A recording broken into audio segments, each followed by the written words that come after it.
Assalamualaikum warahmatullahi wabarakatuh. Selamat pagi buat kita. Waalaikumsalam warahmatullahi wabarakatuh.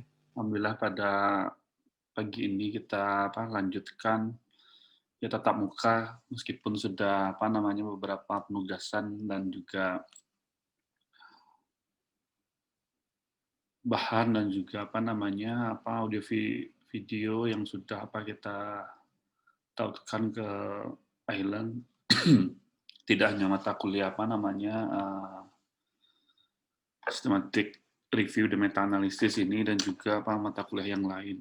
Nah, saya juga mencari waktu untuk bisa sebelum nanti di UAS itu dan juga penugasan yang sudah Anda buat, mungkin ada kita beberapa yang kita review dan juga pungutan yang masih ragu ataupun juga masih belum memahami tentunya.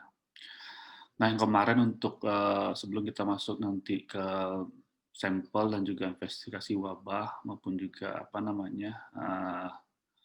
manajemen epidemiologi bencana untuk systematic review dan meta analisis ini kemarin sudah kita sampaikan ya bagaimana menganalisis dan juga mempersiapkan yang ada. Tentu ini juga berkaitan dengan penugasan-penugasan sebelumnya, tentu adalah kelompok. Nah, tentu nanti kita banyak diskusi dan saya lanjutkan sedikit yang kemarin yang mungkin di ujungnya agak terlalu cepat atau karena waktu juga terbatas. Nah, yang pertama adalah yang kemarin kita sudah coba exercise dan penugasan yang sudah Anda kirim juga dengan contoh studi yang disampaikan di slide yang sudah Anda buat. Nah, yang pertama adalah mungkin yang agak kita dalami pada hari ini adalah interpretasi dari hasil yang kita buat atau yang kita analisis nantinya. Karena yang sebelumnya tadi saya sampaikan, tentu mulai dari merancang objektifnya, bagaimana data diekstrak, sampai terpilih artikel yang benar-benar yang sesuai dengan kriteria yang kita buat. Nah, satu yang perlu Anda pahami adalah apakah paper atau jurnal yang sudah kita ketika kita lakukan ekstraksi melalui juga prima flowchart untuk mendapatkan paper yang terpilih itu yang seharusnya kalau kita seleksi lebih tajam, tentu seharusnya bisa layak kita lanjutkan ke meta analisis. Nah, tapi kadang-kadang yang banyak di perjalanan saya melihat, nah akhirnya cuma ketika kita bisa lihat hanya menjadi 2 atau malah 1 saja paper yang terpilih yang datanya lengkap gitu. Nah, tentu ini balik lagi ke yang sebelumnya. Nah, tentu cara mereviewnya lagi, cara mereview dan juga menelaah, tidak asal-asalan. Jadi memang ya kalau dulu itu memang di print betul satu-satu gitu. Ketika kita mau stabilo atau mau highlight ya yang data-data baik absolut maupun juga data-data yang sifatnya red yang akan kita analisis ke depan. Nah, sebenarnya kan dari meta analisis kita bisa melihat ya, sebenarnya kuncinya adalah tentu kita melihat apakah ada keberagaman efek dari masing-masing studi itu. Nah, kita melihat kemarin ada 2 yang akan digunakan di dalam melihat antar penelitian itu. Yang pertama adalah bicara Fick effect. Yang kedua adalah random effect. Nah, ini perlu Anda catat dan perlu Anda pahami bahwa sederhananya adalah seperti ini kalau kita membaca. Kalau kita bicara Fick effect, ketika hasil antar penelitiannya itu ya tidak terlalu beragam gitu. Makanya kita gunakan nanti ya lebih cenderung dia homogen gitu. Nah, baru kita menggunakan yang namanya Fick effect. Sedangkan ketika hasil penelitiannya itu beragam hasilnya, Nah, untuk akan kita gunakan adalah yang random effect dalam hal ini. Nah, pertanyaannya adalah, Pak, bagaimana kita ingin melihat dia random dan fixed effect gitu kan? Nah, kita melihat adalah kita lihat dari heterogeneity-nya ini, nilai untuk melihat keberagamannya ini yang disimbolkan dalam hal ini adalah I kuadrat ini. Nah, sebenarnya kalau didetailkan lagi bagaimana mendapatkan I kuadratnya ini, tentu juga perkalian antara DF-nya dan juga ada nilai degree dari setiap masing-masing penelitian itu. Nah, tentu kita lihat adalah nanti nilai P-nya ini, apakah dia signifikan apa tidak. Ketika dia signifikan, p-value-nya ini kurang dari 0,5, tentu dia dikatakan dia signifikan, dia heterogen seperti itu. Nah, tentu nanti yang akan dilihat sejauh mana range dari keberagaman itu dilihat nanti persentase dari kuadratnya ini. Sejauh mana keberagamannya bisa jadi 22%, 73% kalau ketika dia signifikan. Nah, ini yang perlu dinilai yang pertama. Nah, yang kedua adalah tentu kalau kita lihat dari hasil yang di slide ini, kita bisa pastikan bahwa ya ini adalah kita menggunakan fixed effect karena memang p-value-nya kurang dari 0, lebih dari 0,005, berarti dia tidak signifikan, dan di sini juga tidak digambarkan sejauh mana keberagamannya itu, hanya 0% dalam hal ini. Nah, itu yang pertama. Nah, kedua kita bisa lihat ya, karena memang dikalkulasikan secara statistik. Nah, tentu kita bisa melihat dari kemarin ya forest plot yang kita gunakan dalam hal ini. Ini saya ulang lagi yang belum paham. Yang pertama adalah tentu kita pertama menggunakan apa ukuran risiko yang kita gunakan. Apakah nanti risk ratio atau odds ratio. Nanti tergantung nanti rancangan studinya. Nah, saya ulang lagi, mungkin Anda baca atau di metodologi juga pernah diajarkan. Nah, tentu kalau kita bicara risk ratio ya hanya untuk studi kohort atau lakukan biasanya juga intervensi dalam hal ini. Nah, sedangkan kalau bicara odds ratio, dia bisa case control dan cohort. Nah, sedangkan kalau studi cross-sectional, ya cara menghitungnya kan sama, tergantung nanti substansi atau jenis outcome yang akan kita nilai, apakah dia extended period atau yang sifatnya akut gitu kan. Nah, misalnya kalau cancer ya Anda gunakan cross-sectional study, Anda bisa gunakan yang namanya prevalent odds ratio. Nah, sedangkan dalam software ini kan tidak ada tulisan prevalent odds ratio, artinya Anda bisa menggunakan odds ratio dalam hal itu karena memang cara menghitungnya sama, tapi dalam konteks rancangan studi itu lebih tepat gitu. Nah, sedangkan kalau nanti sifatnya akut ya, atau menggunakan studi cross-sectional yang sifat ya outcome penyakitnya akut ya, seperti ya, Anda menilai cross-sectional kejadian diare atau gangguan pernafasan, nah itu bisa Anda gunakan risk ratio atau prevalent ratio yang cara menghitungnya sama dengan risk ratio. Nah, saya kembali ke sini di forest plot ini. Kita melihat yang pertama adalah garisnya dulu, yang vertikal dulu. Yang vertikal ini adalah tentu ini menyatakan garis, artinya ketika nilai ukuran risiko itu sama dengan 1. Nah, tentu saya tidak mengulang lagi, ketika nilai ukuran risiko sama dengan 1, artinya adalah ya tentu tidak ada hubungan, atau bisa dikatakan ya, masing-masing variabelnya itu adalah ya independen dalam hal ini. Nah, di sini kita bisa lihat adalah yang warna biru, kotak-kotaknya ini, tentu ini salah satu kita melihat adalah effect size-nya. Nah, effect size ini dilihat dari kotaknya ini adalah dari jumlah sampel yang yang dinilai atau yang dilakukan dalam penelitian itu. Nah, coba Anda lihat, gampang melihatnya. Ketika biru ini kan besar ini, dan ketika kita lihat nilai totalnya di sini, lihat totalnya, ya tentu 40 ya lebih besar juga, di sini juga 64 juga besar. Nah, di sini kan 32 gitu kan. Nah, ini kan kecil, ini membagi efek size ini tergantung juga jumlah apa namanya dikalkulasikan dari jumlah total dan juga apa event yang terjadi. Nah, sedangkan garis yang apa namanya yang garis horizontal yang panjang yang melewati garis vertikalnya ini, nah disinilah sebenarnya presisi yang kita lihat. Nah, itu yang disebut dengan apa namanya 90% confident intervalnya. Ya, semakin sempit apa namanya garis vertikal apa garis horizontalnya ini tentu presisi kan lebih bagus. Nah, sedangkan kita bisa lihat mana yang panjang, mana yang pendek, dan mana yang nanti yang melewati yang angka 1 ini. Nah, sedangkan yang apa namanya yang diamond ini, yang gambar ini disebut dengan pool ukuran risikonya, atau kalau misalnya di OR berarti kan pool OR-nya, kalau di sini tentu pool RR-nya. Nah, ini adalah sebenarnya yang saya katakan sebelumnya, ini adalah gabungan.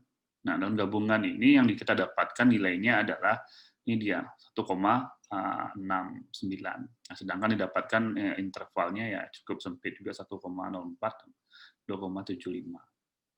Nah, ini yang apa namanya menjadi dasar pertimbangan nanti kita kalau membaca atau menginterpretasikan. Nah, sedangkan yang terakhir adalah itu dinilai dari apa namanya test of overall of effect-nya ini. Nah, ini yang sebenarnya kita menyatakan apakah kalau dalam hal ini kan intervensi apakah apa namanya signifikan terhadap studi ini. Nah, ini yang dilihat dari apa nama signifikansinya, bahwa kalau kita nanti bicara yang kita nilai misalnya hipertensi dengan PJK antara apa namanya kontrol dan case-nya gitu kan, kasusnya, kita bisa menyatakan hubungan itu. Nah, di sini tentu kita bisa menyatakan bahwa intervensi yang apa namanya lakukan yang signifikan dalam hal ini, apa namanya dilihat dari outcome yang akan dinilai. Oke, nah itu menjadi apa namanya di dalam tabulasi flow apa namanya tabulasi dari analisis meta analisis yang kita menggunakan apa namanya forest plot ini. Nah, ini kemarin data yang apa namanya yang Anda coba lakukan sebenarnya juga exercise dari apa namanya tutorial dari apa Rhythm Manager ini, dan didapatkan hasil kan seperti ini. Nah, ini contoh apa namanya kita bisa melihat apakah dia fake effect atau random effect. Nah, ini kita bisa lihat di sininya. Nah, kita bisa coba nanti yang sudah di apa namanya dilakukan yang namanya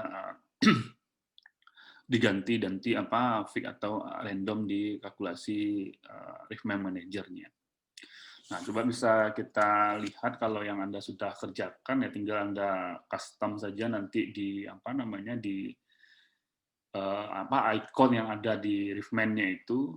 Coba Anda bandingkan biasanya yang apa namanya random dan fake effect dan random biasanya apa ininya lebih presisinya lebih lebar dalam hal ini. Oke. Nah, ini juga sama kalau kita gunakan ya random effect. Cuma Anda lihat di perbandingan ini kan kita gunakan yang fake effect, sedangkan ini kita gunakan random effect. Nah, kita dapatkan apa namanya 71,5%, sedangkan di sini 72,472% dengan data yang sama.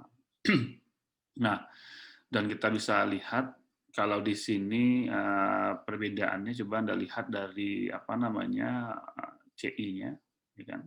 Nah, ini kita bisa bandingkan antara kalau kita sandingkan antara apa random dan fake effect dalam hal ini. Oke, nah saya kira itu tambahan dari apa namanya langkah-langkah yang kita apa namanya lakukan dalam meta analisis. Nah, jadi kemarin juga ada pertanyaan di apa namanya karena juga ada minta mahasiswa apa namanya S2 EPIT dan juga apa namanya di keperawatan ya kita menjelaskan ini juga. Tapi memang banyak terkendala adalah dalam memilah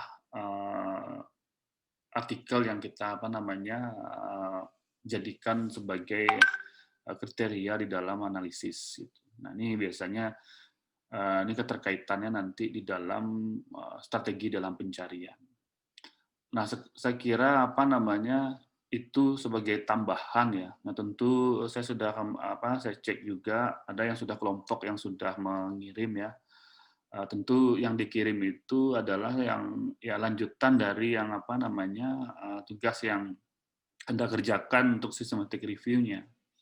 Nah, tentu nanti ada justifikasi yang sudah lengkap yang yang disampaikan ketika paper yang diseleksi sesuai dengan kriteria yang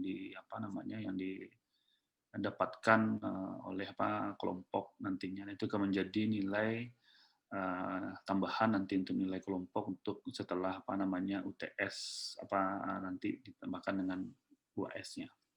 Oke, ada pertanyaan sebelum kita lanjut yang lain karena juga waktu kita terbatas karena memang yang kita buka untuk tatap muka ini tentu penambahan pemahaman tadi dan juga diskusi. Silakan. Ada Pak, sedikit Pak. Ya. Bisa di-unmute ya, silakan. Baik Pak, saya dari Pak mau nanya Pak. Ada 2 pertanyaan dari saya Pak. Yang pertama, kalau yang studi yang kami ambil itu kebanyakan dia kuasi eksperimen, dia menggunakan OR, RR atau RD ya Pak ya. Kemudian kedua, dari jurnal yang kami pilah itu, dia kalau Bapak kan kejadian sama total ya Pak. Berarti itu kejadian sakit kepala sama total sampelnya ya Pak ya. Kalau dari kelompok kami Pak, itu data-data yang disajikan dari jurnal itu berupa rata-rata Pak. Berupa rata-rata, ada juga yang berupa presentase Pak. Nah itu gimana ya Pak ya? Ya. Oke. Ada yang lain kita kumpulkan dulu. Kalau ada yang lain biar sekalian saya jawab nanti. Izin bertanya Pak. Ya. Tadi kan Bapak ada jelasin tentang menentukan signifikan atau tidaknya. Nah, yang di dalam forest plot yang di tabelnya itu kan ada yang P-nya itu kan ada 2 tuh Pak, yang di dekat heterogeneity-nya sama yang di test for overall effect-nya. Nah, itu tuh kita pakai yang P yang di mana Pak untuk menentukan dia signifikan atau tidaknya Pak. Terima kasih Pak. Baik, saya jawab yang pertama dulu mengenai data yang tersedia. Nah, tantangannya di sini sebenarnya. Nah, seharusnya kan sebelum kita masuk ke meta analisis di data ekstraksinya dari data ekstraksi itu seharusnya Anda sudah bisa mengelompokkan. Kalau kita merujuk misalnya di paper si Megan Murray yang TB itu kita bisa melihat kan ada angka insiden. Nah, itu kalau misalnya kalau memang ada misalnya data rata-rata berapa yang dari paper, misalnya anggaplah Anda punya dapat 7 paper, dari 7 itu dengan outcome yang Anda nilai, berapa paper yang didapatkan nilai rata-rata dan berapa nilainya yang sifatnya proporsi gitu. Kan kita katakan kalau rata-rata ya tentu kan parameter untuk data numerik, sedangkan yang proporsi adalah bentuk data parameter statistik bentuk kategorik dalam hal ini. Nah, itu perlu dikelompokkan dulu. Nah, karena apa? Karena tentu tidak bisa kita gabung, jelas kan berbeda. Satu data bentuknya numerik, sedangkan satu data bentuknya kategorik gitu. Ini harus dipastikan dulu di dalam klasifikasi dalam systematic review sebelum kita masuk meta analisis. Itu yang pertama. Sedangkan yang kedua adalah, nah kalau Anda tahu kalau kita sudah menyelam di dalam kita bisa mendetailkan membaca paper itu. Nah, yang menjadi pertanyaan adalah kadang-kadang tidak di paper itu tidak dibuatkan model tabulasi seperti kita di dalam tesis atau skripsi ada tabel 2x2-nya. Karena kalau di jurnal dia tabel-tabelnya itu lebih lebih dibuat lebih sederhana gitu. Contoh bisa saja yang dia menyampaikan di data itu hanya persentase saja. Dia mendistribusikan persentase. Sedangkan di awal dia sudah menjelaskan jumlah sampelnya sekian. sedangkan kasus adalah 50%, sedangkan yang tidak kasus 50% juga. Nah, tentu kalau kita ingin mendapatkan nilai absolutnya, tentu kan kita kalkulasikan secara manual. Berarti kalau 50%, kalau sampelnya 150, berarti kan 75 yang event, kan seperti itu. Nah, itulah yang dikerjakan oleh kita sebagai peneliti. Karena memang tidak terbuka yang kita setiap paper itu tidak terbuka tersedia, tapi memang harus kita baca teliti. Dia memang di awal dikatakan jumlah sampel sekian. Mungkin di dalam mendistribusikan event atau tidaknya, atau kasus dan kontrol atau sakit atau tidaknya, bisa saja bentuknya adalah proporsi dalam hal ini. Nah, ini menjadi tantangan. Nah, kadang-kadang ada juga kita perlu mengkalkulasikan, setidak-tidaknya kita membuat ya tabulasi juga secara manual di dalam mungkin di kertas kerja kita gitu. Nah, baru kelihatan dia kelompok-kelompok tadi. Nah, itu cara kita bisa menilai di situ. Makanya beratnya di sana sebenarnya untuk bisa memilah ketika kita masuk ke tahap meta analisis. Nah, yang kedua adalah pertanyaan tadi bicara P. Nah, mungkin bicara P itu kan ada dua tadi saya katakan. Yang P pertama adalah kita memastikan apakah kita akan menggunakan Fick effect atau random effect. Itu yang bicara heterogeneity tesnya. Ketika dia heterogeneity-nya itu signifikan, ya tentu dia ada keberagaman antar penelitiannya. Sedangkan kalau dia tidak signifikan, ya kan, berarti dia katakan dia homogen dalam hal ini. Nah, itu P yang pertama yang di atas itu. Kita menentukan menggunakan Fick effect atau random effect, dan artinya di penjelasan dari nilai I kuadratnya itu adalah menjelaskan sejauh mana besar keberagamannya itu. Ketika misalnya I kuadratnya, kalau tadi kan ketika Fick effect itu dia 0, dia karena memang tidak beragam, makanya menjelaskannya 0%. Tapi ketika heterogeneity-nya itu dia signifikan, P-nya, anggaplah P-nya misalnya 0,03, nah ketika nanti I kuadratnya itu besarnya 70%, berarti dia akan menjelaskan keberagaman itu sebanyak 70% seperti itu.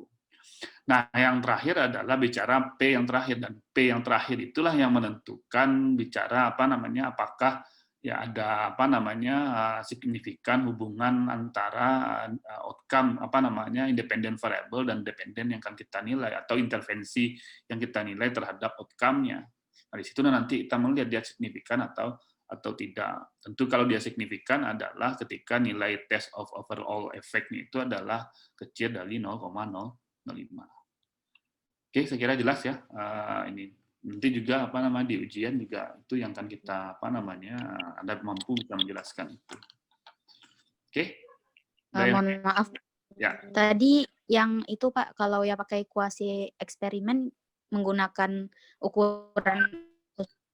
Ya, kuasi eksperimen itu kan kategori eksperimen ya, dan tentu kalau kita idealnya di dalam kita menilai itu kita artinya gini, ukuran risiko ukuran risiko yang bisa kita menilai risiko itu adalah studi kohort atau eksperimen, karena kuncinya itu adalah ketika sebelum studi dilakukan kan kelompok yang yang diintervensi dan yang tidak itu kan sama-sama outcome-nya belum terjadi gitu. Nah, itu lebih bagus kita memang menggunakan yang namanya nilainya adalah RR dalam hal ini, itu relative risk gitu. Nah, bedanya kuasi eksperimen dengan eksperimen itu kan sebenarnya randomisasinya gitu, atau disebut dengan random alokasi.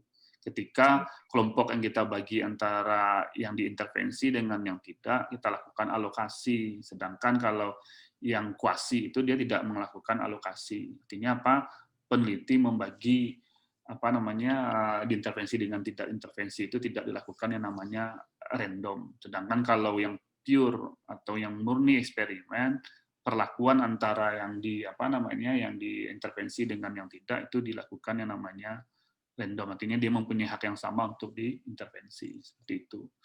Nah, sedangkan ukurannya ya tergantung dari, kalau ditanyakan ukuran risikonya tergantung outcome yang dinilai.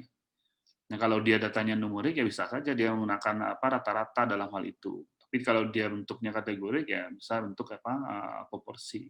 Nah, di situ nanti kita akan dapatkan nilai absolutnya tergantung sampel yang diambil, yang sudah dideklar di awal. Seperti itu. Baik, Pak. Terima kasih, Pak. Nah, karena gini, ada satu, misalnya kalau ada paper itu dia menulis misalnya kan jumlah absolutnya dan proporsinya, misalnya ada eventnya misalnya 5 dalam kurung sekian persen gitu. Nah, kadang-kadang ada yang nilai F-nya tidak dikeluarkan atau nilai absolutnya nggak dikeluarkan, dia bentuk persentase saja. Nah, terpaksa kita akan menghitung nilai absolutnya tadi, nilai observe-nya gitu. Nah, tentu kan kita bagi persentase itu kita kalikan dengan jumlah sampel yang sudah dideklar apakah di metode atau di awal di paper kita gitu. Nah, ini yang seharusnya memang kalau menurut saya memang ini akan kita sudah bagi ya sama Bu Vivi sama Bu Arinil gitu. Jadi seharusnya systematic review itu di dalam mengajarkan bagaimana mereview detailnya, sedangkan kalau setelah meta analisis ya tentu bagaimana kita artinya data yang sudah kita ready, yang kita analisis ini itu yang memang layak gitu. Seperti itu. Nah, ada yang lain? Nah, ya. Pak. Oke. Nah, ya. Lanjut. Jadi Pak, di kelompok kami itu Pak, jadi itu mereka kan kami mengangkat temanya tentang rokok dan PJK Pak. Ya. Nah itu tuh dijelaskan, dikasih tahu Pak sampel yang merokoknya berapa, sama yang tidak merokoknya berapa. Nah tetapi pada saat kejadian yang dikasih tahu itu cuman yang merokok dan PJK-nya Pak, tetapi yang tidak merokok, tidak PJK-nya juga tidak disebutkan. Itu bagaimana ya Pak? Apakah itu salah dari sistem analisis, dari systematic review-nya, itu harus diganti dari awal, itu atau bagaimana Pak?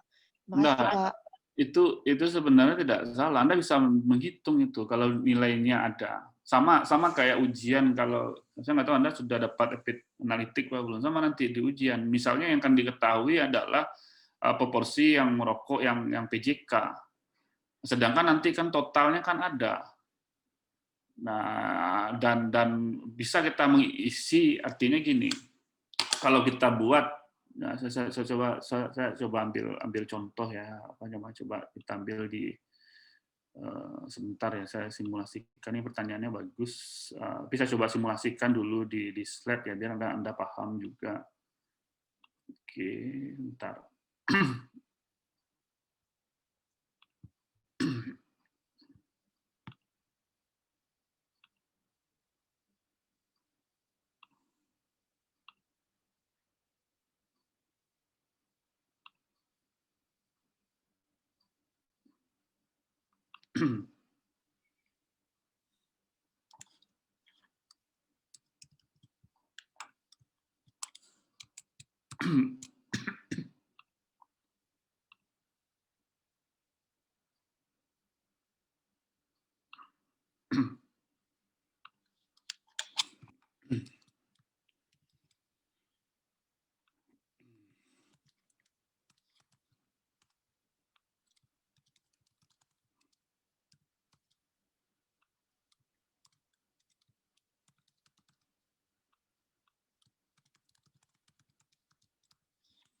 Ya, ini saya coba share screen ke Anda. Ini contoh simulasi ya, yang kadang-kadang kita datanya nih.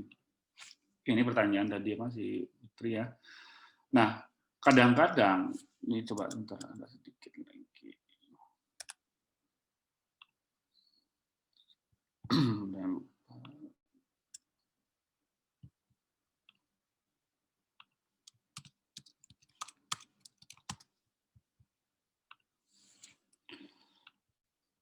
Ya. Nah, ini gini, kalau kita lihat dari slide ini, nah kadang-kadang yang tadi pertanyaan, yang kadang-kadang yang ada dijelaskan kadang di dalam kadang-kadang dia bentuknya narasi, tidak harus bentuk tabel yang dijelaskan di paper. Contoh dia mengatakan, oh ya yang proporsi yang tadi misalnya yang PJK yang merokok, yang dia artinya sel ini yang hanya tersedia gitu. Nah, bisa saja sel ini tersedia dan total ini kan kita juga dapat di sini. Nah, nanti terputus atau terpotong di paper itu diketahui misalnya totalnya atau yang ada yang tidak PJK-nya berapa gitu. Nah, maksud saya ketika Anda ingin mencari yang Anda yang mau isi yang mana, yang ini kan misalnya tidak ada berapa yang tidak merokok, yang tidak PJK gitu. Sedangkan nanti di totalnya dia yang tidak PJK itu dia tahu beberapa jumlahnya. Nah, artinya sel-sel ini yang harus kita kalkulasikan secara manual untuk mendapatkan ketika kita mau input di di meta analisisnya gitu. Jadi paham maksud saya gini, kadang-kadang di dalam paper itu dia nggak membuat seperti ini tabelnya gitu. Kadang-kadang dia hanya satu sisi saja, sedangkan nanti ada totalnya. Tentu kan kita yang tidak PJK berarti kita kurangi dengan jumlah total atau jumlah proporsi yang ada. Oke, paham ya? Nah, itu bisa kalau kita baca detailnya itu yang saya katakan, ini kerjanya nggak bisa sendiri. Jadi kelompok memang harus membaca secara detail di mana miss-nya, dan kita bisa mensimulasi ya maksud si penulis ini gitu. Nah, tapi di sisi lain di situ juga kadang-kadang editor atau reviewer kalau memang kurang paham, seharusnya ada juga yang yang dikritisi. Nggak selalu juga jurnal yang ini, kadang-kadang memang ada juga kesalahan seperti itu. Nah, disitulah namanya critical appraisal, itu artinya kita telah kritis itu di situ kita ingin membangun.